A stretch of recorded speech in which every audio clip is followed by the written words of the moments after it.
Hello friend, welcome to my channel. आजिर राशिफल ग्रह मानकर गति एवं नक्षत्र मानकर दिग आम जीवन में पुणी थरे नूतन संकेत आनी। अगस्ट मासरे एही प्रथम सप्ताह अनेक राशि पाई खुशी खबर आनिबो। जेतेबेले किछिंक पाई एही समय आत्मनिरीक्षण एवं धैर्यर परीक्षा होई पारे। कौनसी स्थान रे क्यारियर प्रगतिर नूतन द्वार खोलिबो। अन्य स्थान रे संपर्क रे दूरता दूर हेबा आरंभ हेबो। मेष राशि मेष राशिर जातक व्यक्तिंक पाही एही सप्ताहटी हईचईपूर्ण हेबो। सप्ताहर द्वितीय अध्याय आपण धैर्य एवं विचक्षणतार सहित आपणक समस्यार समाधान खोजिबाकू चेष्टा करिवे, जहा शेषरे आपणकू सफलता आनिदेबो। एही समय रे आपण कोलाहल ठारू दूर रे एक स्थानकू जीवाकू इच्छा करिवे।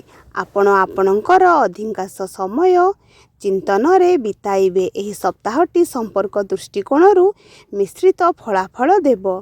जदि मेष राशिर जातक व्यक्ति माने सेमानकर प्रेम संपर्क को मधुर रखिबाकू चाहती, तेबे सेमाने सेमानक संपर्क मध्यरे कौनसी प्रकारर अहंकार आनिबारू वंचित हेबा उचित। वृष राशि सप्ताहर मध्य भागरे सेमाने बहु प्रतीक्षित शुभ खबर पाई पारंती। शिक्षा प्रति सेमानकर निष्ठा वृद्धि पाइबो एवं एकाग्र मनरे सेमाने निज पाठ पढ़ारे ध्यान देबे। संपर्क दृष्टिरू समग्र सप्ताहटी स्वाभाविक रहिबो। सप्ताह सारा आपणक पितामाता एवं परिवारर अन्यान्य सदस्यଙ୍କ सहित संपर्क सौहार्द्यपूर्ण रहिबो। समाज रे आपणकर प्रतिष्ठा वृद्धि पाइबो। प्रेम संपर्क रे परस्पर प्रति आकर्षण एवं आसक्ति वृद्धि पाइबो। वैवाहिक जीवन सुखमय रहिबो। मिथुन राशि आपण निज बुद्धिमता एवं चतुरता सहित स्थगित कार्यगुड़िक समाप्त करिपारिबे। छात्र मानक पाई बहु समय फलप्रद रहिबो। कर्मजीवी लोकंक पाई कार्य क्षेत्र रे अनुकूल परिस्थिति रहिबो। कर्म क्षेत्र रे लोक माने आपणक कठिन परिश्रम एवं प्रयास को प्रशंसा करिवे। एही सप्ताह रे कोर्ट संबंधी मामला रे परिस्थिति आपणक सपक्ष रे होई पारे। सरकारंक सहित जड़ित लोकंक सहित पारस्परिक क्रिया वृद्धि पाइबे। संपर्क दृष्टिकोणरू संपूर्ण सप्ताह आपणक पाई अनुकूल हेबाकू जाउछि। आपण आपणकर जीवन साथींक सहित सुसज्जित रहिबे। वैवाहिक जीवन सुखद रहिबो। प्रेम संपर्क रे घनिष्ठता वृद्धि पाइबो। तुमे परस्पर भावना को बुझी पारिबो एवं सेमानको सम्मान करिबो। कन्या राशि सप्ताहर प्रथमार्धरे बंधु मानक ठारू अधिक आशा करंतु नाही, कारण एही समय मध्यरे जदि आपणक सेमानक ठारू समुचित साहाय्य न पांती, तेबे आपण निराश होई पारंती। एही समय मध्यरे आपणको ऋण रोग एवं शत्रु मानक ठारू दूरे रहिबाकू पड़िबो। जदि आपण जने व्यवसायी, तेबे टंका कारोबार रे बहु सतर्कता रुहंतु। जमी एवं कोठा किना बिका दृष्टिकोणरू एही सप्ताह आपणक पई शुभ नुहे। एपरि परिस्थिति रे सतर्कतार सह विचार करी एही विषय गुड़िकरे निष्पत्ति नियंतु। संपर्क दृष्टिरू एही सप्ताह मिश्रित होबाकू जाउछि। एही सप्ताह प्रेम व्यापार रे पदक्षेप नेबा समय रे सतर्क रुहंतु एवं शीघ्र हेबारू बंचंतु। वैवाहिक जीवन को सुखमय रखिबा पई आपणक जीवन साथी भावना को सम्मान दियंतु एवं तांको स्वास्थ्यर भी जत्न नियंतु। धनु राशि उच्च शिक्षा पाई सेमानक द्वारा करा जाइथिबा कठिन परिश्रम एवं प्रयास सफल होबो। संपर्क दृष्टिरू एही संपूर्ण सप्ताह आपणक पाई अनुकूल हेबाकू जाउछि। तुमर मधुर व्यवहार जोगु लोक माने तुम द्वारा प्रभावित हेबे। तुमर भाई मानक ठारू भौणी मानक ठारू तुमको पूर्ण सहयोग मिलिबो। तुमरी पितामाता मातांक तुम प्रति विशेष स्नेह रहिबो। तुमे सेमानक ठारू सहयोग एवं समर्थन पाइबो। समाज रे तुमर प्रतिष्ठा वृद्धि पाइबो। प्रेम संपर्क मजबूत हेबो। तुमे तुमर प्रेम साथींक सहित खुशीर समय बिताइबो। वैवाहिक जीवन सुखमय रहिबो। बिछा राशि जदि आपण व्यवसाय रे जड़ित, तेबे सप्ताहर प्रथमार्धरे पेमेंट अटकी रहिबार समस्या होई पारे। एही समय मध्यरे आपण विपदपूर्ण निवेश किंबा टंका ऋण देबारू वंचित हेबा उचित। चाकरी करिथिबा लोकंक पई सप्ताहर द्वितीयार्ध शुभ रहिबो। एही समय मध्यरे जीविका निर्वाह सहित करा जाइथिबा यात्रा शुभ प्रमाणित हेबो। संपर्क दृष्टिरू एही सप्ताह मिश्रित फलाफल देबाकू जाउछि। एही सप्ताह ଆପଣଙ୍କୁ ପ୍ରେମ ବେପାରରେ ସତର୍କତାର ସହ ଆଗକୁ ବଢ଼ିବାକୁ ପଡ଼ିବ।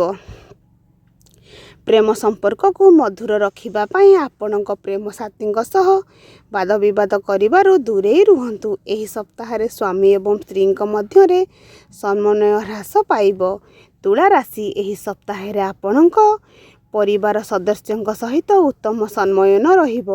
ଭୌତିକ ସୁଖ ସୁବିଧା ଏବଂ ବିପରୀତ ଲିଙ୍ଗ ପ୍ରତି ଆପଣଙ୍କର ପ୍ରେମ ଏବଂ ଆକର୍ଷଣ ବୃଦ୍ଧି ପାଇବ।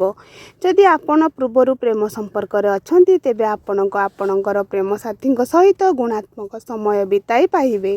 ସୁଯୋଗ ପାଇବେ। ଆପଣ ଆପଣଙ୍କର ଜୀବନସାଥୀଙ୍କ ଠାରୁ ଏକ ବଡ଼ ଆଶ୍ଚର୍ଯ୍ୟଜନକ ଉପହାର ପାଇପାରନ୍ତି। ଶ୍ୱଶୁର ଘର ଲୋକଙ୍କ ପକ୍ଷରୁ ଖୁସି ଏବଂ ସମର୍ଥନ ପାଇବାର ସମ୍ଭାବନା ରହିବ। ସ୍ୱାସ୍ଥ୍ୟ ସ୍ୱାଭାବିକ ରହିବ। ସିଂହ ରାଶି, ସପ୍ତାହର ଶେଷାର୍ଦ୍ଧରେ ପ୍ରିୟଜନଙ୍କ ଆଗମନ ଘରେ ଖୁସିର ବାତାବରଣ ସୃଷ୍ଟି କରିବ। ଏହି ସମୟରେ ପରିବାର ସହିତ ହଠାତ୍ ଏକ ପିକନିକ୍ କିମ୍ବା ପାର୍ଟି କାର୍ଯ୍ୟକ୍ରମ ଯୋଜନା କରିପାରିବେ। ଆପଣଙ୍କ ପରିବାରର ସୁଖ ଏବଂ ସନ୍ତୋଷ ବୃଦ୍ଧି ପାଇବ। କର୍କଟ ରାଶି, ଚାକିରି କରୁଥିବା ବ୍ୟକ୍ତିମାନଙ୍କୁ ସପ୍ତାହର ମଧ୍ୟଭାଗରେ ଲୋକମାନେ ସେମାନଙ୍କୁ ଉସ୍କାଇଲେ କ୍ରୋଧିତ ହେବାରୁ ରକ୍ଷା କରିବାକୁ ପଡ଼ିବ। ଏହି ସମୟ ମଧ୍ୟରେ ଲୋକଙ୍କ ଛୋଟ ଛୋଟ କଥାକୁ ଅଣଦେଖା କରି ଆପଣଙ୍କ ଲକ୍ଷ୍ୟ ଉପରେ ଧ୍ୟାନ ଦେବା ଉପଯୁକ୍ତ ହେବ। ବ୍ୟବସାୟିକ ଦୃଷ୍ଟିକୋଣରୁ ସପ୍ତାହର ଶେଷ ଭାଗ ଟିକେ ପ୍ରତିକୂଳ ହେବାକୁ ଯାଉଛି। ଏହି ସମୟ ମଧ୍ୟରେ ଆପଣଙ୍କୁ ଆପଣଙ୍କ ପ୍ରତିଯୋଗୀମାନଙ୍କ ସହିତ ତୀବ୍ର ପ୍ରତିଯୋଗିତା କରିବାକୁ ପଡ଼ିପାରେ। ତୁମର ମଧୁର ବ୍ୟବହାର ଯୋଗୁଁ ଲୋକମାନେ ତୁମ ଦ୍ୱାରା ପ୍ରଭାବିତ ହେବେ। ତୁମର ଭାଇ ଭଉଣୀମାନଙ୍କ ଠାରୁ ତୁମକୁ ପୂର୍ଣ୍ଣ ସହଯୋଗ ଏବଂ ସମର୍ଥନ ମିଳିବ। ତୁମର ପିତାମାତାଙ୍କର ତୁମ ପ୍ରତି ବିଶେଷ ସ୍ନେହ ରହିବ। ତୁମେ ସେମାନଙ୍କ ଠାରୁ ସହଯୋଗ ଏବଂ ସମର୍ଥନ ପାଇବ। ସମାଜରେ ତୁମର ପ୍ରତିଷ୍ଠା ବୃଦ୍ଧି ପାଇବ। ପ୍ରେମ ସମ୍ପର୍କ ମଜବୁତ ହେବ। ତୁମର ପ୍ରେମ ସାଥୀଙ୍କ ସହିତ ଖୁସିରେ ସମୟ ବିତାଇବ। ବୈବାହିକ ଜୀବନ ସୁଖମୟ ହେବ। ମୀନ ରାଶି, ଏହି ସମୟ ମଧ୍ୟରେ ସେମାନଙ୍କ ମନ ପାଠପଢ଼ା ବ୍ୟତୀତ ଅନ୍ୟ କାର୍ଯ୍ୟରେ ନିୟୋଜିତ ରହିବ। ସେମାନଙ୍କୁ ଅଧିକ ପରିଶ୍ରମ କରିବାକୁ ପଡ଼ିବ ଏବଂ ଇଚ୍ଛିତ ସଫଳତା ପାଇବା ପାଇଁ ଅଧିକ ପ୍ରୟାସ କରିବାକୁ ପଡ଼ିବ। ଯଦି ଆପଣ ବ୍ୟବସାୟରେ ଜଡ଼ିତ ତେବେ ଆପଣ ଆପଣଙ୍କର ସଞ୍ଚୟ ଠିକ୍ ସ୍ଥାନରେ ବିନିଯୋଗ କଲେ ହିଁ ଲାଭ ପାଇପାରିବେ। ସମ୍ପର୍କ ଦୃଷ୍ଟିକୋଣରୁ ସପ୍ତାହର ଶେଷ ଭାଗ ଅତ୍ୟନ୍ତ ପ୍ରତିକୂଳ। ଏହି ସମୟ ମଧ୍ୟରେ ଆପଣଙ୍କର କୌଣସି ପ୍ରିୟଜନଙ୍କ ସହିତ ଯୁକ୍ତିତର୍କ ହୋଇପାରେ। ଏହି ପରିସ୍ଥିତିରେ ସେହି ସମୟରେ ଆପଣଙ୍କ ବାଣୀ ଏବଂ ଆଚରଣ ଉପରେ ନିୟନ୍ତ୍ରଣ ରଖନ୍ତୁ ଏବଂ ଲୋକଙ୍କ ସହିତ ଝଗଡ଼ା କରିବାରୁ ଦୂରେଇ ରୁହନ୍ତୁ। ମୀନ ରାଶିର ଲୋକମାନେ ପ୍ରେମ ମାମଲାରେ ଭାବିଚିନ୍ତି ଆଗକୁ ବଢ଼ିବା ଉଚିତ ଏବଂ ସେମାନଙ୍କ ବଡ଼ ଲୋକଙ୍କ ପରାମର୍ଶକୁ ଅଣଦେଖା କରିବା ଉଚିତ ନୁହେଁ। କୁମ୍ଭ ରାଶି, ନିଯୁକ୍ତ ଲୋକଙ୍କ ପାଇଁ ଆୟର ନୂତନ ଉତ୍ସ ସୃଷ୍ଟି ହେବ। ଆପଣ ଏହାର ସଠିକ୍ ବ୍ୟବହାର କରି ଆପଣଙ୍କ ଟଙ୍କା ବୃଦ୍ଧି କରିବା ପାଇଁ କାର୍ଯ୍ୟ କରିବେ। ସପ୍ତାହର ଶେଷାର୍ଦ୍ଧରେ ପୂର୍ବରୁ କରାଯାଇଥିବା ନିବେଶରୁ ବିଶେଷ ଲାଭ ପାଇବାର ସମ୍ଭାବନା ରହିବ। ଏହି ସମୟ ମଧ୍ୟରେ କ୍ୟାରିୟର ବ୍ୟବସାୟ ସହିତ ଜଡ଼ିତ ଯାତ୍ରା ସୁଖଦ ଏବଂ ଲାଭଦାୟକ ପ୍ରମାଣିତ ହେବ। ପ୍ରେମ ମାମଲାରେ ତୁମ ସାଥୀଙ୍କ ସହିତ ଟ୍ୟୁନିଂ ଦେଖାଯିବ। ତୁମେ ପରସ୍ପର ଭାବନାକୁ ସମ୍ମାନ ଦେବ। ତୁମର ପିଲାମାନଙ୍କ ଠାରୁ ତୁମେ ଖୁସି ଏବଂ ସମର୍ଥନ ପାଇବ। ସପ୍ତାହର ଶେଷ ଭାଗରେ ତୁମର ଅଧିକାଂଶ ସମୟ ବନ୍ଧୁ କିମ୍ବା ପରିବାର ସହିତ ଧାର୍ମିକ ଏବଂ ସାମାଜିକ କାର୍ଯ୍ୟକଳାପରେ ବିତିବ। ତୁମେ ପରିବାରର ଜଣେ ପ୍ରିୟ ସଦସ୍ୟ ପ୍ରଗତିରେ ଖୁସି ହେବ। ମକର ରାଶି, କର୍ମକ୍ଷେତ୍ରରେ କୌଣସି ପ୍ରକାରରେ ଅବହେଳାରୁ ବଞ୍ଚନ୍ତୁ। ସମ୍ପର୍କକୁ ମଧୁର ରଖିବା ପାଇଁ ମକର ରାଶିର ଜାତକ ବ୍ୟକ୍ତିମାନଙ୍କୁ ଏହି ସପ୍ତାହରେ ଲୋକଙ୍କ ସହିତ କଥାବାର୍ତ୍ତା କରିବା ସମୟରେ ଭୌତିକ ସତର୍କ ରହିବାକୁ ପଡ଼ିବ। ସପ୍ତାହ ସାରା କ୍ରୋଧରୁ ପରିହାର କରନ୍ତୁ ଏବଂ ଆପଣଙ୍କ ବାଣୀକୁ ନିୟନ୍ତ୍ରଣ କରନ୍ତୁ, ନଚେତ୍ ବର୍ଷେ ଧରି ନିର୍ମିତ ସମ୍ପର୍କ ଭାଙ୍ଗିପାରେ। କୌଣସି କଷ୍ଟକର ପରିସ୍ଥିତିରେ ଆପଣଙ୍କ ସାହସ ଏବଂ ଧୈର୍ଯ୍ୟ ହରାନ୍ତୁ ନାହିଁ। ପ୍ରେମ ସମ୍ପର୍କରେ ଭାବପ୍ରବଣତା ଉପରେ ଆଧାରିତ ନିଷ୍ପତ୍ତିକୁ ନିଅନ୍ତୁ ନାହିଁ, ନଚେତ୍ ଆପଣଙ୍କୁ ପରେ ପଶ୍ଚାତାପ କରିବାକୁ ପଡ଼ିପାରେ। ଏହି ସପ୍ତାହରେ ଆପଣଙ୍କ ଜୀବନସାଥୀଙ୍କ ଖରାପ ସ୍ୱାସ୍ଥ୍ୟ ଆପଣଙ୍କ ପାଇଁ ଏକ ଚିନ୍ତାର ଏକ ପ୍ରମୁଖ କାରଣ ହୋଇପାରେ। ରହୁଛି। ଜୟ ଜଗନ୍ନାଥ।